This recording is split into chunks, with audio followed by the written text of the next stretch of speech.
உன் செய்கை ஒவ்வொன்றும் என் காதல் அர்த்தங்கள்.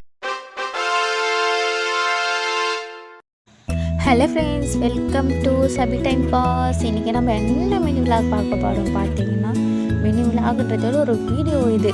நீங்கள் நெல்லிக்காய் சாப்பிட பிடிக்கும் ஆனால் சாப்பிட்டா கசக்குது அப்படின்னு நினைக்கிறீங்களா? வேறு எதுவுமே பண்ணாதீங்க. ஃபஸ்ட்டு வந்து நெல்லிக்காவை நல்லா வாஷ் பண்ணி எடுத்துக்கோங்க. வாஷ் பண்ணி எடுத்துக்கிட்டு இப்படி நல்லா ஸ்லைஸாக கட் பண்ணிக்கோங்க. நீங்கள் எப்படி வேணால் கட் பண்ணிக்கோங்க, ஆனால் வந்து நல்லா கட் பண்ணி எடுத்துக்கோங்க. நல்லா சூப்பராக நல்லா வாஷ் பண்ணிவிட்டு எடுத்துக்கோங்க ஃபஸ்ட், ஓகேங்களா? நெல்லிக்காவுக்குள்ளே நிறைய சத்து இருக்குது. நமக்கு ரத்தம் இல்லை அப்படின்னு சொன்னால், ரத்தம் இல்லை அப்படின்னா நமக்கு வந்து நெல்லிக்காய் ஜூஸ் காலையில் குடிங்க, உடம்புக்கு ஹெல்த்தி.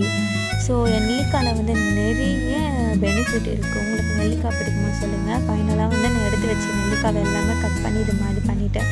அரைக்கோடரில் அது உள்ளே இருக்க சீடு கூட அப்படியே எடுத்து போட்டுட்டு அதுக்கப்புறம் தனியாக தூக்கி போட்டோம். அதுக்கப்புறம் பார்த்திங்கன்னா நல்லா இது மாதிரி பண்ணிவிட்டு உப்பு எடுத்து கொட்டணும். உப்பு எடுத்து போட்டுட்டு நல்லா ஊற வைக்கணும் ஃபஸ்ட்டு.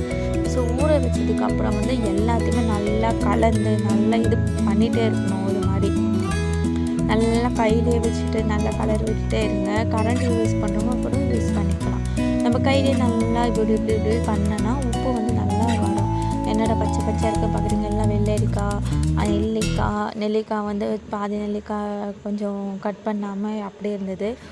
ஸோ அதை வந்து ஜூஸ் போட்டு குடிக்கிறதுக்காக. அப்புறம் கிரேப்ஸு. ஸோ இது எல்லாமே நல்லா ஹெல்த்தியாக இருக்கும் உடம்புக்கு. நம்மளுக்கு வந்து ஈட்டு ரொம்ப அதிகமாகிடுச்சுன்னா வெள்ளரிக்காய் சாப்பிடுங்க.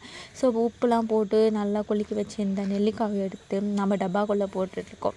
ஸோ இது மாதிரி டப்பாக்குள்ளே நீங்கள் ஸ்டோர் பண்ணி வச்சுக்கிட்டிங்கன்னு வச்சுக்கோங்களேன், ஒரே நாள்லேயே காலி பண்ணிடலாம். அந்தளவுக்கு சரியான டேஸ்ட்டாக இருக்கும். ஆனால் வந்து ஒரு நாள் ஃபுல்லாக வந்து உப்பில் வந்து ஊறணும். இப்போ எப்படி நம்ம மாங்காவை ஊற வச்சு சாப்பிடுவோம், அது மாதிரி வந்து நெல்லிக்காயும் அதே மாதிரி உப்பில் ஊற வச்சு சாப்பிட்டு பாருங்கள்.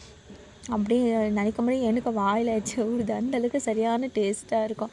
ஸோ நீங்களும் இதை ட்ரை பண்ணி பாருங்கள். நீங்கள் ஒரே நாள் காலி பண்ணுவீங்க. Okay, tata, bye friends.